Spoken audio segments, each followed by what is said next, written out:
Good afternoon. I'm Gina. I am blessed to be here with you. My name is Gina Colvario Krupka, and I am the spiritual director for CSL Greater Boston and the host of this show, which is Finding the Joy in the Journey. I'm also the host of the Peace Circle on Monday evenings. So join me Monday evenings at 6 p.m. Eastern and 4 p.m. Mountain Time as well. But finding the joy in the journey is just what it says.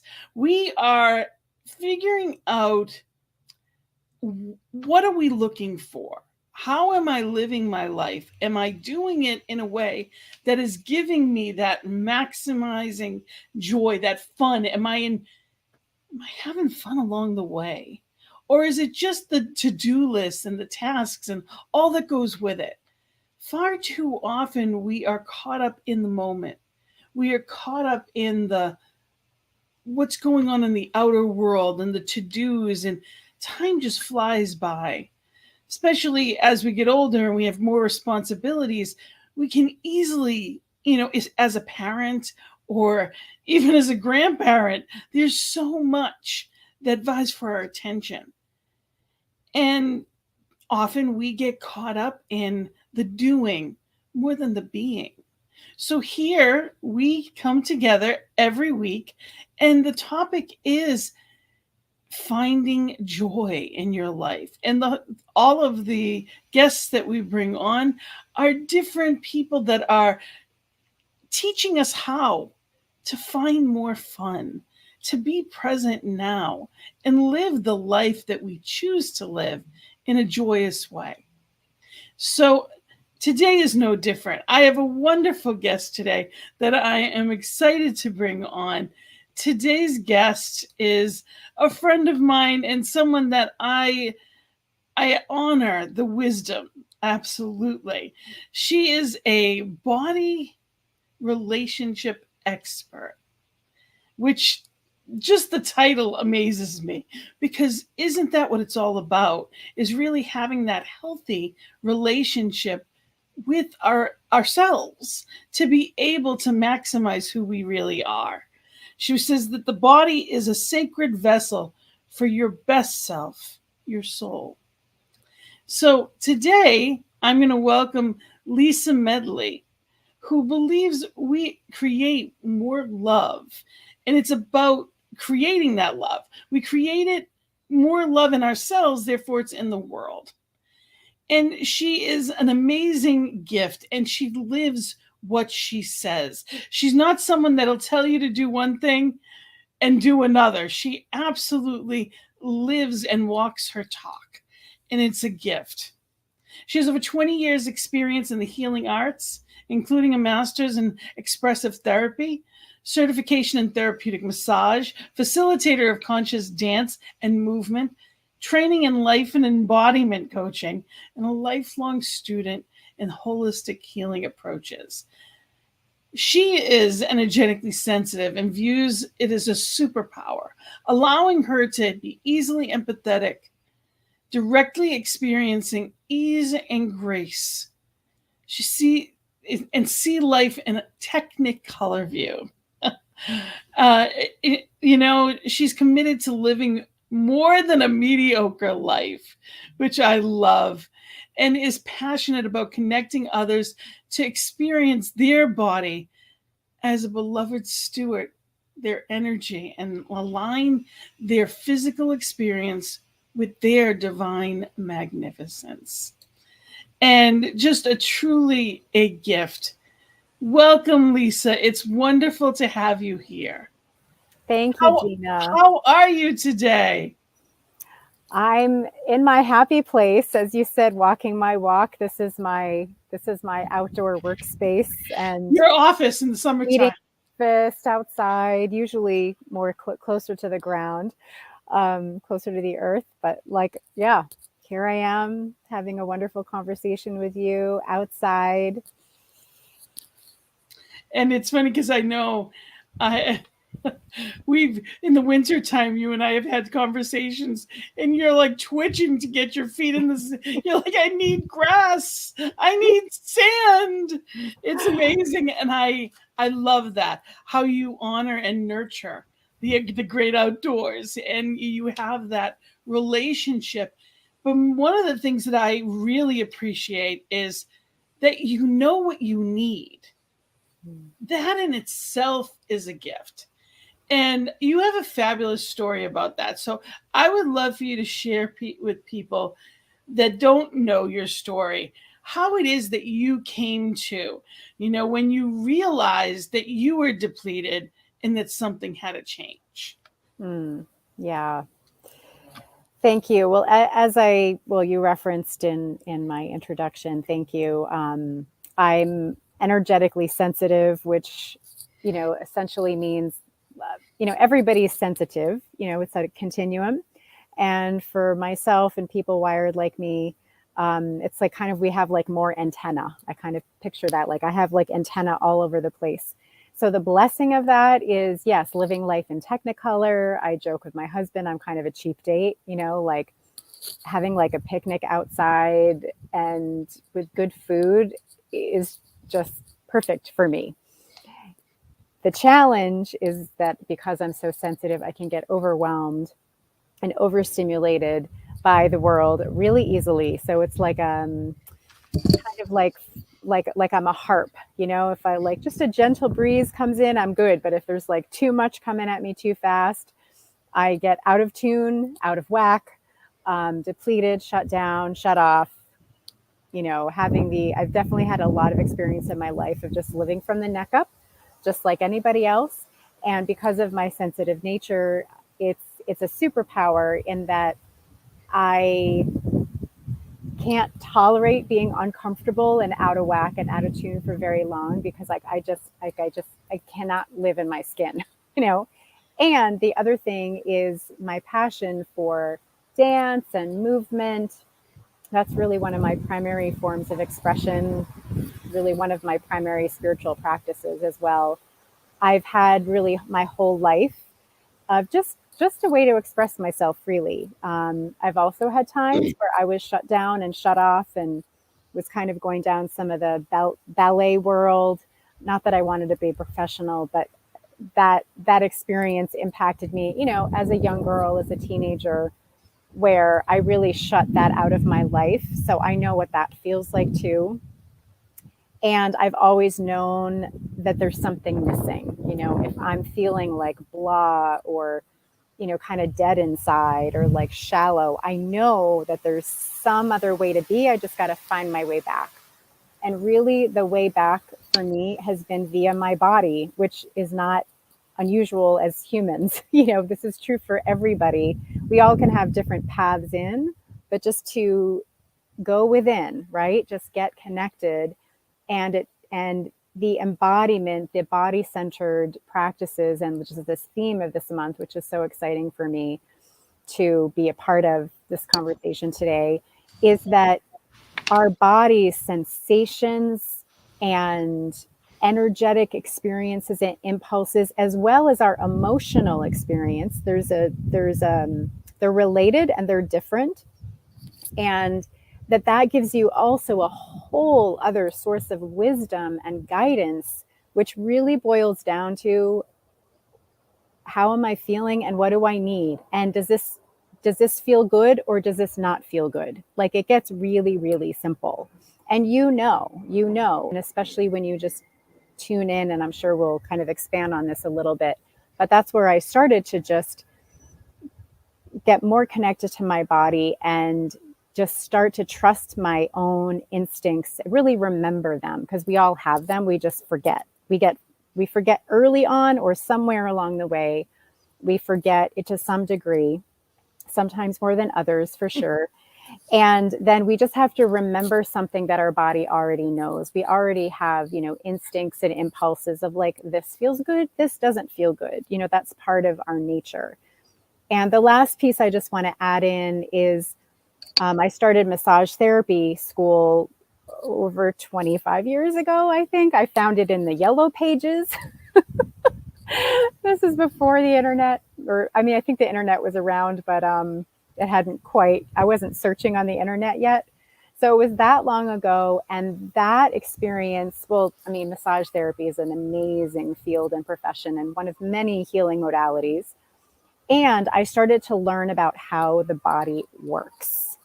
So, anatomy and physiology, and that with just my own more kinesthetically body centered way of approaching the world really brought this knowledge and expertise and like demystified, that we are supposed to feel good. Like we are designed naturally, divinely to feel comfortable in our own skin from the inside out. This isn't just like this lofty ideal. It's actually true. It's built in with our natural physiology and anatomy. And so that solidified like, oh, this is how the body works. I have power over that the more that I understand that. And, now in this phase of my life, I'm teaching people in little ways at a time to just understand what's happening in here. So you get to have the power to guide your yeses and your nos and trust your instincts more and feel more like you. And, when you say like you, many of us, myself included, lost sight of what that would even feel like. There's so many things in what you said that we could have already covered an hour on. Just unpacking what you've just said would do that. I mean, there's so much ingrained in us as children, and there's so many layers to how we feel about ourselves, what it means to be a soul in this outer shell. And then you come to all of the things that you did. You went to the science, you went through all different aspects of it, and then you find Centers for Spiritual Living, and you start, the new thought falls right into all of that. Everything that we teach just falls right into living from the inside out, Yeah. which Yeah. is what it's all about. And that's what our practices remind us, that we are a soul living in a body. We are a soul having a human experience, not the other way around. Because our society, our ego teaches us that outside is all there is. And especially in the United States, we tend to live from that space. And I'm not saying everyone, but I know I got caught up in that for most of my life. The bigger, better, faster, more. I should have, would have, could have already been there. I would venture to say, well, until ministerial school, I had this feeling like I should have already been there. I should have already done more. There's something else. And today I know it as my calling was calling. But the wording that it felt like I wasn't enough yet, because it was the only language I knew. So I should have already accomplished more is the language that I knew, and that's what I fell into. But the truth was, it was just that there was a deeper calling that I hadn't come to yet. And there were stepping stones that took me to that. And when then I had that feeling went away. I believe that when we're in a place of, whether it be extreme stress, overwhelmed, anxiety, fear, all of those things are because we're prompted to move in a different direction. And if we're not living our calling, it's easy to be depressed. For you, part of your calling is being in nature. You're not just talking about it, you live it. You are connected to that. That nature is part of you. So when you're not in it, you've shared with me anyway that your mood definitely is affected by that. Even if you have to go hug a tree in the middle of winter, and I've seen you post pictures of that. And I'll that's do it. beautiful. But it's not the same. So I understand there's so many layers to that. Yeah, absolutely. And, one of the things that you just said right off the bat, where, when we can dive in because it's so important, is the degree of conditioning and programming and Kool-Aid drinking, if you will, it is ancient. Yeah. And I'm not exaggerating. I mean, just this whole, disconnect from nature, of which we are in part. We're, divine human is how I like to frame it, is honoring both. And that's why this topic is so exciting within the Centers for Spiritual Living, is as well as like honoring emotions, last month, and lots of other topics that are, part of just, we're multidimensional, we are. And I always kind of laugh, like, as long as I'm incarnated, I got, lessons to learn. And some of it's beautiful and some of it's messy, and honoring all of that. And that incarnation of our soul, of spirit, of God, source, universe to come through us, this is our channel of which this occurs. And it's not just an outer covering. It has wisdom, it has knowledge, it has guidance. And the degree of which that has been suppressed and denied or bypassed, or just not taken into account, not valued. I mean, the bottom line, it just hasn't been valued for thousands of years. And so that's a core piece of when I'm supporting people in this reconnection, this relationship, imagining your body sitting next to you and getting to know it like its own entity, like someone that you care about in your life, is having deep, deep, deep compassion for yourself, for this indoctrination, this domestication, this programming. We've been in trances without even knowing it. If only we treated ourselves as well as we would treat our children and any other people.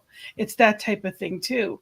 Yeah. And I also believe that part of this is tied into, for most of history, women were not considered equals. We were not intellectual beings. We were considered, to be property. So our job was to be attractive and to do tasks. We were not, it didn't matter how we felt. It was irrelevant. I mean, we couldn't even vote. It's not even that long ago. We weren't considered just over 100 years. It blows my mind. We weren't considered to matter. So if you have an entire history of never checking because it didn't matter, all of a sudden now we're saying, wait a minute, there's something more to it. It's not just the senses, it's more, the sensors go deeper, and we can look at things and feel things in a different way when we tune into ourselves first. It's like lenses. If the window is dirty, you're not going to see the full view. But the dirt is not anything to feel guilty about. There's no guilt, there's no shame, it's just simply understanding that, oh, I can just wipe it off. And then I never have to think of it again, in the sense of I can continue to have a practice to use windshield wipers when it rains. Mm-hmm. And we get to do things differently so that we know we matter. Yeah, absolutely. And the other piece that, as like a reference point, is a newborn, or a small child, that provided they're in a supportive environment, I mean, we all started like that, even if it was just a day, even if it was just an hour, right? Because there's a range of environments that exist that we grow up in. But even, like, my point is just naturally we're designed, for however long that gets supported, to know and ask for what we need. We cry, we squirm around, we sleep, it's all right there. It's natural, it's built in. And anything that until we learn not to. Until we learn not to. And just like any kind of ism, in our world that separates, it's a learned behavior. Yes. It's a learned behavior, but it's not natural. It's not our birthright. We're not supposed to hate other people or hate ourselves or diss anybody, including us. That's not That's not our design, our divine design or our human design. I love this. Everybody is beautiful. Everybody. It doesn't matter the color, the shape, the size. It doesn't matter the gender. It doesn't matter what anyone is. Everybody is beautiful. And our body is a temple that needs to be honored always, not when we get to it, but always. And when we think of that, it means different things to different people. But this month we are at CSL, the theme is body. And of course I had to bring you right in because because that's what it's all about. And there are some people that's like, to me, everybody has their own expertise. There's different aspects of things that you're good at. You're not going to go to an optometrist, an eye doctor, when your foot hurts. You're not going to go to someone that doesn't have a reference point. But yet in life, we often go to the wrong people for advice. So our friends may be sitting around all complaining about, well, I need to lose weight and I need to do this and I need to do that. But we're all talking to each other, keeping ourselves on that negative plane, not getting the help that we need.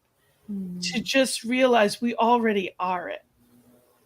It's not anywhere else. It's listening and putting into practice. But it's also coming to, realizing there's tools that we can use. And I know I'm going to put a plug in while we're talking about the tools. I want to mention, and I'll mention it again later on, but you're going to be giving a workshop on this the end of the month, both in Boston, and you're also going to be doing it in Rhode Island. I know the Rhode Island one is online. That's what this one is. So it's the last Sunday of the month on the 26th. So you're going to be doing this, and people can come. It can be virtual via Zoom as well. It's come home to your body. 3 ways to raise your body consciousness and thrive. So tell us a little bit about this. Yes, and I'm the title of Sustained Divine Connection is there's many tools and practices. Thank goodness, thank Goddess that we have so many spiritual tools and practices. And from my perspective, my calling is that our body and how it speaks to us, how it guides us is to, yes, that feels good. No, that doesn't feel good. What am I feeling? What do I need to get in alignment is another tool. It's another pathway. And it's a way to sustain that connection, because we as humans, again, using that word incarnated, meaning we have a physical form as long as we're here, is that we can't just live in our head. We can't just live in our heart. We need that for sure. We also have to integrate, our gut, our instinct, our impulses, all of us. It's not, one or the other. And so what I'm teaching in there are just 3 ways, 3 perspectives, paradigm shifts, and some real practical application of just how to connect in a simple way, in a sacred way, to integrate your body wisdom, your relationship with your body, to also support you. And that word sustain is one of my top values for my life personally, professionally, is how can we just continue to have this going within on all levels of being. What is spirit wanting to come through? What are my thoughts? What are my emotions? And what are the sensations, which also includes intuition? What is that other kind of like gut knowing? Or maybe you see pictures, or you maybe see images. Maybe you have tension in your belly. Maybe you stop breathing. Maybe you're clenching your fists without knowing it. Maybe you take a deep breath when you hear something or you see something, and start to trust that as well, which so is essential in turning down the outside noise of advertising, of the shoulds, of these images that are very have been certainly for longer very disempowering. Actually, in the early 1900s, I'll just give you a little history there. In the early 1900s is when print advertising started and the beauty advertising started. So those two forces that came together, and this isn't really that long ago in the grand scheme of things. And so we started to see images of like, oh, well, if I want to feel like that, the emotional aspect of advertising, if I want to feel like that, I need to look like this. And I need to put my size and shape and make it different because, I should be looking like that, or I weighing like that, or wearing that kind of style, or whatever the heck it is, right? And that impacts us so much. And now in this day and age, with social media and 24/7, those images, continue just to bombard us. So being able to turn down that volume on the outside and just what feels good to me? How do I measure beauty? What does that even mean? Right. I mean, and we all Yes. get to decide that. Just like success or any other quality, like what does that mean? For me personally, how I just translated, and certainly what I'll talk about in the workshop, and I'll just weave it into our conversation here too, is we're energy, we're life force energy. And you can call that God, you can call that universe, you can call that source, you can like that of which we speak of, we are made of that. That's what keeps us alive and vital. And so your body is divine because it's made of the same stuff. And as in the natural world too, the flowers, the trees, the grass that's growing everywhere, the sunshine that's shining on me, it's all made of the same stuff. It's all vibration, all Vibration, energy. frequency, Yeah. energy, it's all of that. And then how do we attune our physical experience to align with that, which comes down to what we would call like health and wellness practices. Like what if sleep is a devotional act? Well, it's honoring the body temple. And that's what we talked about last week's theme was honoring the body temple. And it's so important to understand that this is the house of God. Like every person that we see is the house of divine. And if we really paid attention to that, can't imagine, walking into a synagogue or a church or any kind of house of God, whatever type of worship it may be, and saying and complaining about it. I can't imagine walking in and saying, "Oh, I don't like that tapestry's not flashy enough." That this is I would never put down someone's house of worship. Yet this is a house of worship. What do I say about myself at times? We each have the opportunity to honor the house of divine every day in the words that we say, in how the thoughts that we think. And it's not only about ourselves but others, because each person is a house of divine. And there's so many layers to that if we really understood that. We talk about in New Thought, we talk about, religious scientists talk about the Christ within all the time. But that goes out the window when we turn on the news and we see the politics and there's things we don't like. That person that's saying the things that are against what my beliefs may be is still a house of divine. So it's about loving the person, not necessarily the message. I don't have to agree with you, but I do need to love you because the house divided, I'm the one that's getting poisoned. So there's so many layers. And I one of the things I love with you is when you work with people, and I love the language and the terminology that you use all the time. You talk about simple tools, and you actually call them digestible.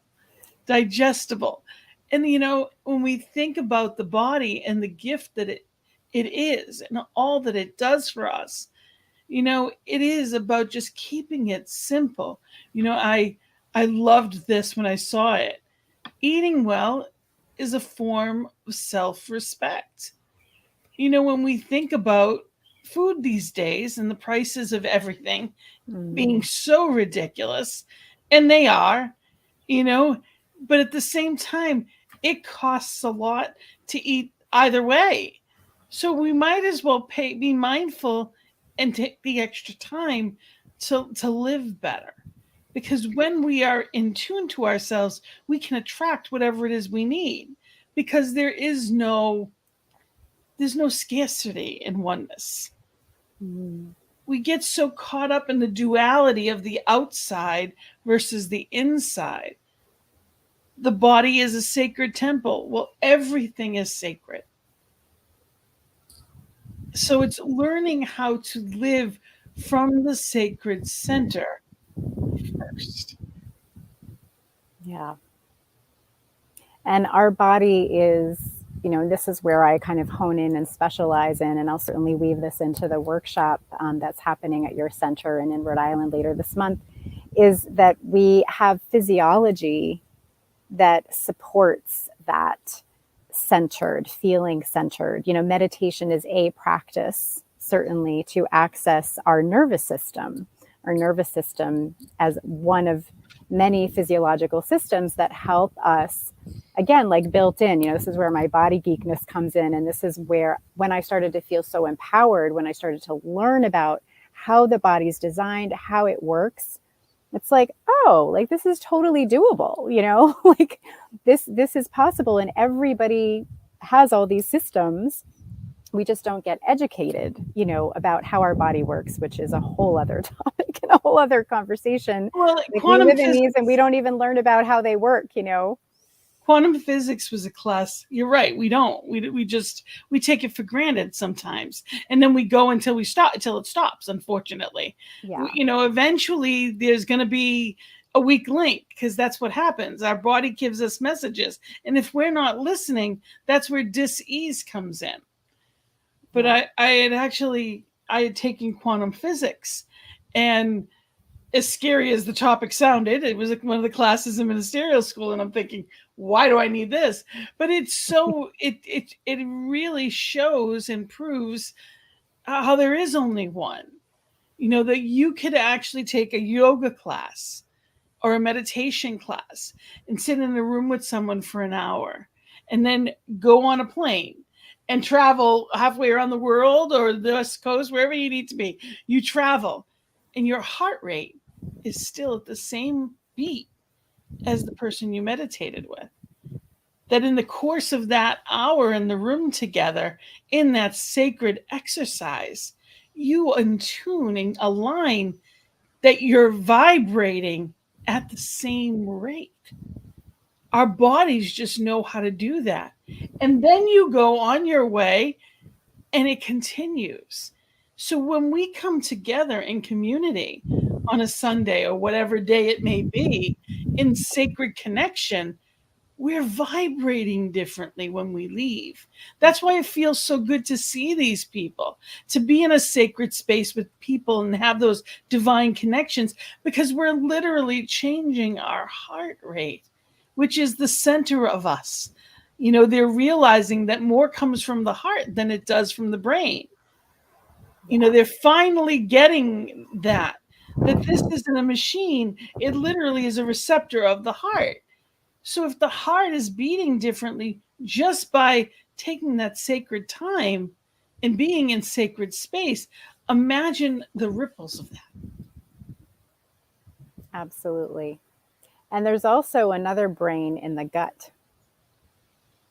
So we have, and then, our 40 trillion cells of our body have like amazing intelligence as well. But yeah, we have a lot. We are so more than walking heads. And yes, heart math is one organization you can dive more into, and you may have some other references too that has a lot of science behind the brain and the heart, and then the brain and the gut. which again, bringing into, food, nutrition, hydration, movement, like all all of what we call, health and wellness are all, as I said, they're spiritual practices, if you will, to support our intelligence and to support the alignment of, like, when we go within, it just is it resonant, that frequency, like, does this resonate with me, and that we're all different, unique, and connected at the same time.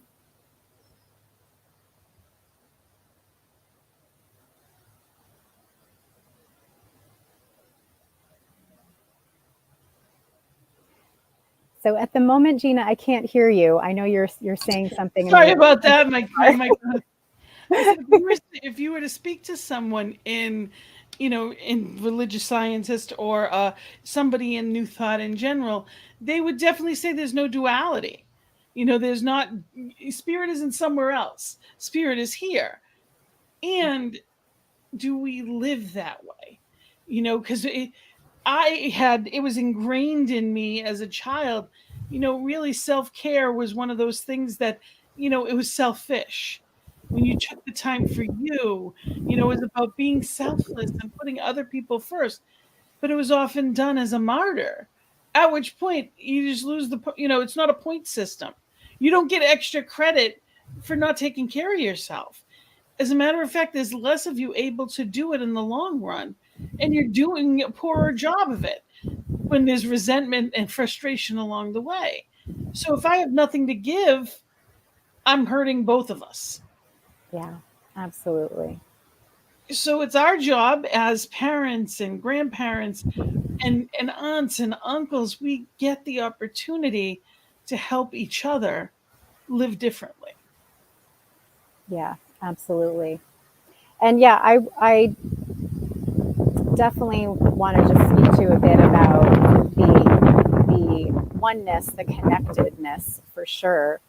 And because of our physical, energetic, what I call, like, we're bioenergetic individuals, so we, every body needs sleep, nutritious food, hydration, rest, restoration, de-stress, hugs, social, um, connection, feeling your feelings, movement, like, everybody needs that just for optimal well-being, just how we're designed. And within that, there are differences, and it's okay.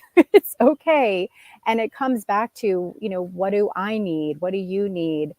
I need like 8.5 hours of sleep. That's what I need. And so for me to be my best self, for me to be what I reframed selfish to be like selfing, like, I love that like selfie. selfing. Because I looked, a slight aside, but related.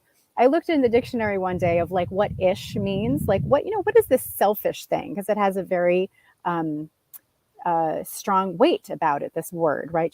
Just as you were describing, absolutely. And then we feel guilty about taking care of ourselves. It's like, that doesn't make sense. And so, like, ish means like relating to, like the color behind me. This is like bluish, it's bluish. It's relating to blue, the color blue. My shirt is kind of bluish, right? And that's what, so relating to self is bad. It's just, again, one of those learned behaviors, those learned thoughts, those learned paradigms. And so, to your point, like, the more that that we are all connected, and that we need to honor our bioenergetic individuality, or however you want to frame that, just like what you need. And because if I deprive of myself of sleep to be at one, then that doesn't really do anybody good, so I need to just honor my own universe and, be connected to the outer universe at the same time. It's, it's amazing to me that we'll often take better care of our cars than we will our bodies. If my car needs gas, I'm going to put gas in. But how many times, you know, I may do it, I try to be mindful of it when I'm leaving for the day. All right, what do I need to bring with me? Do I have enough water with me? Do I have what I need? How long will I be gone? Do I need to bring things with me? Because the only thing you find when you're out is crap food. There's a lot of, like, what was easy and what I've always lived on when I was in a hurry was not the healthier choices. So it's learning how to plan ahead and know the day before, okay, I'm going to be out tomorrow all day. I need to pack a lunch. I need to bring things with me. I need to, or I choose to, not I need to, because I can do anything, but what am I choosing to? And I love the when we fail to plan, we plan to fail. you know and it's understanding that all of those little things help us honor ourselves, Yeah. because Yeah. when I say I'm worth it, then I'm teaching my daughter that she's worth it, and she's teaching my grandchildren that they're worth it. Yeah. And, related to that, and just bringing that compassion back in is we haven't been sufficiently taught or supported, so it's like just letting ourselves off the hook to an extent, right? It's kind of a double edge, that we haven't been taught how to do that. The messages to counter tuning in and taking care of ourselves are so loud Yes.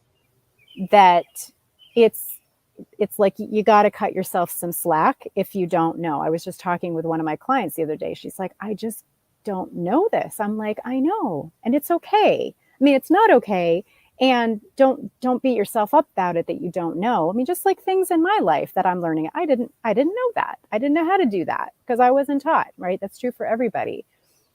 And at the same time, we have the power and the what I how I like to frame it is the response ability. We have the ability to respond.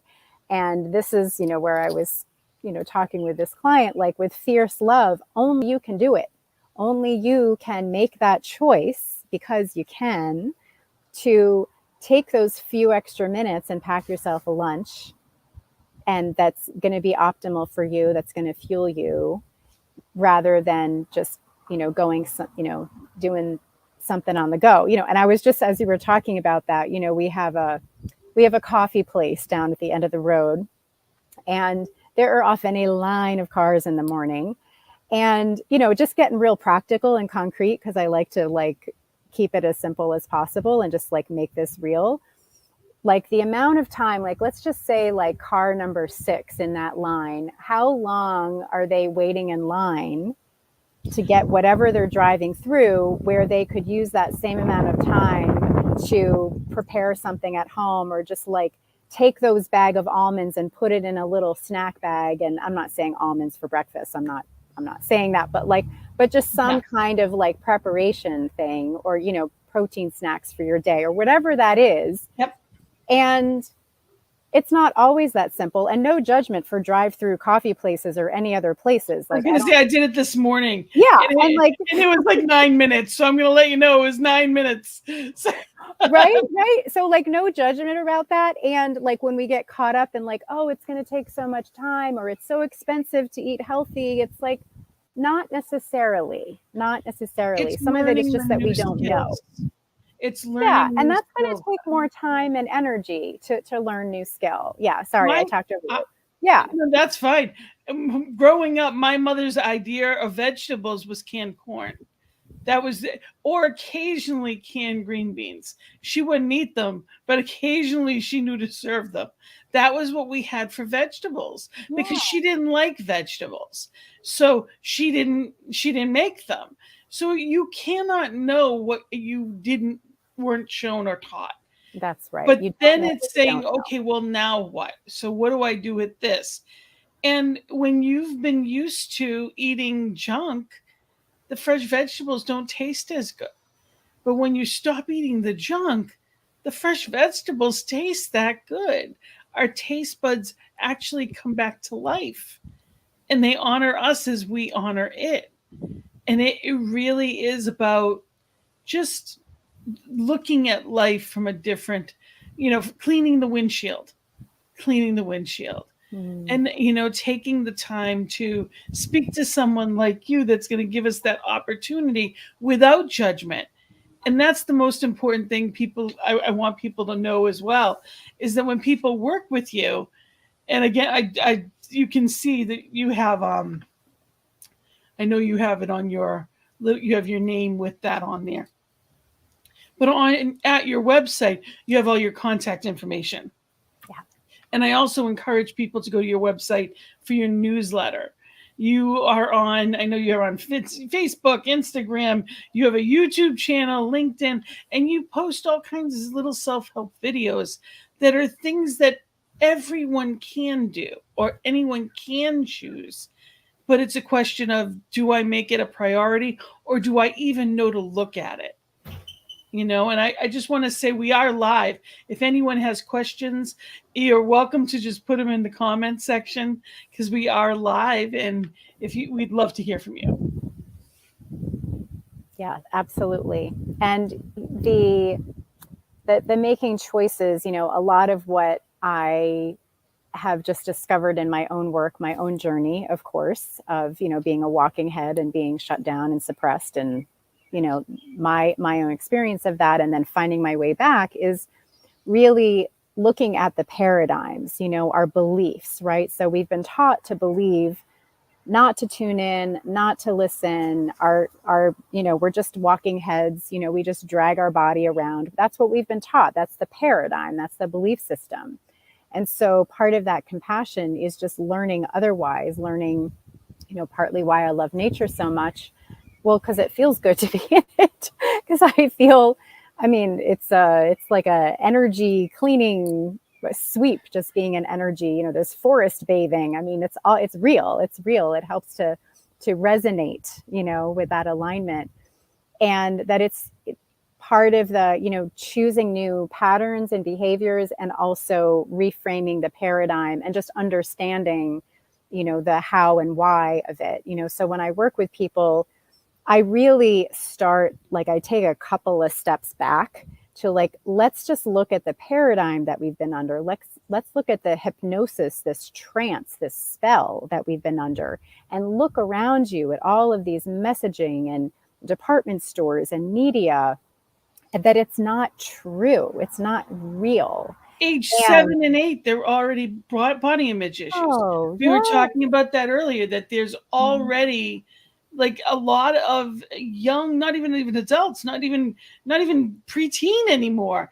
Even before that, there's serious image issues. And that doesn't happen by accident. That's not even happening by what they're watching on cartoons. That's what we're seeing from either older siblings or our parents. Yeah. And I don't say that in guilt, and this isn't new. I actually worked in a weight loss office at one point, and I was working with someone who was paranoid. She was going on her 50th wedding anniversary cruise and wanted to be the same weight that she was on her wedding day. Now, if you saw the woman was in her 80s, and she was beautiful and fit, and she was very able, and all that goes along with it. Thin, beautiful, well put together, the whole bit. And all she would do is complain about how her daughter was constantly worried about her weight. Her daughter was constantly worried about what she ate, and she worried that she had a problem. And I don't know where that came from. She said, I don't know why she would be like that. And my experience of her mom in her 80s is still worried about every ounce, weighs herself every day, and literally punishes herself till she can be the same number on a scale as she was when she was 25. But she doesn't know where her daughter got it from. So it's one of those things that we sometimes are detached from our own reality. Absolutely. I was inhaling pollen, I believe. So my body was telling me to expel it. I put myself on mute. Yeah, absolutely. How can we trust ourselves if we don't know what's a yes, what's a no, what feels good, what doesn't feel good, how our body works, how amazing and magnificent it's designed, how it knows how to heal itself. We don't get educated in that. So if we don't have that frame of reference, of course we're going to look outside, for frames of references, to things to center ourselves around. Like that's very like normal and natural to do. And it's just a huge, huge, huge gap. I was just a quick story. I was talking about like the impact of media and imagery. I was in a store with my son, who was probably like 5 at the time. He's older now. And we were walking through the beauty section of a department store, getting shampoo or whatever. And there was an image of a woman selling makeup, I believe, that had her picture was like kind of from her shoulders up. And she was probably wearing a shirt that she was probably, she was wearing clothes, but it was obviously like below her shoulders. So it didn't appear that way. And he was like, it caught his eye and he was like, Mommy, like, why don't they just like talk about the product in this image? And I'm like, yeah, that's a really good question, isn't it? Because she doesn't need to have bare shoulders to like talk about like her hair product, does she? Or eyeshadow or any of that or stuff. whatever it was, but like he picked up on that too. Yeah. I was like, that's an excellent question. Very high observational skills, right? Well, he's also your son who's been around that type of, you do honor yourself. You do speak a different language when it comes to your speaking of your body. You speak in a different way. You give it a different level of honor. And that's what it's all about, is honoring ourselves. Yeah. Is befriending ourselves and treating ourselves like we would our best friend or our child. Really being in that place of lovingly caring for. Yes. And I have found that starting to look at the impact and the influences of like why that's hard, why that's difficult.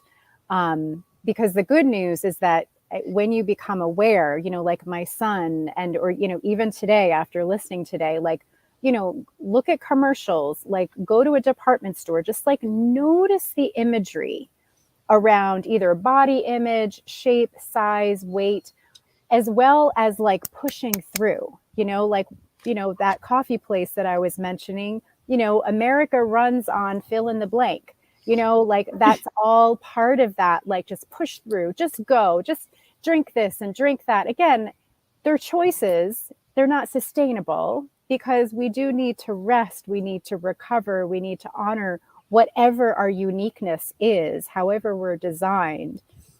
My mom. And just for the record, I love my coffee. Yeah, I love my coffee too. We're in the Northeast, so they're on every corner, literally on every corner. Like people, the rest of the world doesn't understand how much we have. Like in a 5-mile radius, you'll have 10 sometimes. Yeah, 5 to 10 coffee shops. It's that, and most often people are getting something with them. Yeah, and that's like, I'm not knocking that. It's not about judgment. Yeah, and it's more like the messaging to push ourselves beyond our natural limits, to make ourselves fit and attempt to mold ourselves into an image that, like, I don't even know what, like, teeny tiny of percentage of people in the population can actually naturally look at. Like, it's just like, look at those messages, just start to see and become aware of the water that we're swimming in, the air that we're breathing without even knowing it. And so when you can start to see that can, what I've discovered for myself personally and working with people, that can just help to make those internal choices a little easier. Yes. Because guess what? It's not difficult. Like, it's not complicated. It may take some effort at the beginning, right? You just have to begin. It's just beginning and taking small steps that turn into, just like anything else. And I am so grateful, and we'll definitely pick this up again because, believe it, the hour flew by again. We knew it would. It always does. And there's so much to this topic. And I'm so grateful that you were here today and we got an opportunity to have the beginning of this conversation. But I want to make sure people know how they can get a hold of you. Holisticarts.com. Lisa is amazing, and there's no judgment, and wherever you are, it's a perfect place. So I encourage people to reach out to you, definitely to sign up for your newsletter. You always send out such amazing tips, simple, down to earth, digestible truths, and I really do appreciate that. And I also wanted to mention again your workshop that's coming up. Sustain divine connection. Come home to your body. 3 ways to raise your body consciousness and thrive. So again, this is, to reach out to you, or they can actually also, CSL Greater Boston also will be having that. So I am knowing that it is going to be an amazing workshop. And I am knowing that, you are going to cover so much more, so many more tools that go with that. So I am so grateful for that. I also just want to mention we are blessed to be here at this network. ntmedia.org gives us the opportunity to even have this conversation. Again, it's ntmedia.org. Please donate. Know that we have this platform because of people just like you.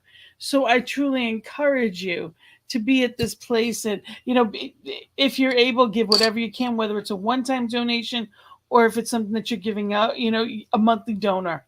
Thank you. We appreciate everything and anything. And you can reach out to me, Gina at believein.you-today.com. Know that I am here. I would love your comments and any questions you're welcome to send me, as far as for Lisa as well, and I'll make sure that we get back to you. So know that you can either reach me there, or for CSL Greater Boston, it's Gina at cslboston.org, or on Facebook. So reach out and know that this is just the beginning of a very different, expansive conversation. Again, Lisa Medley was our guest today, and she is just a gift.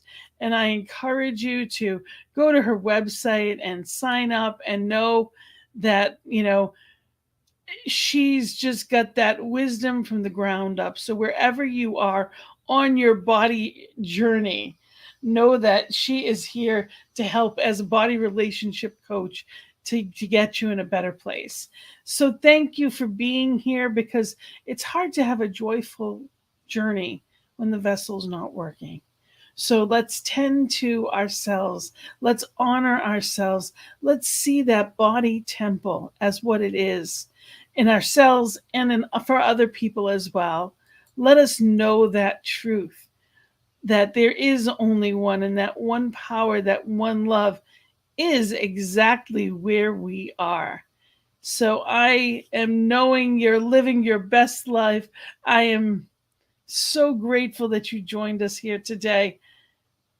Wishing you light and love, and I'll see you next week. Namaste.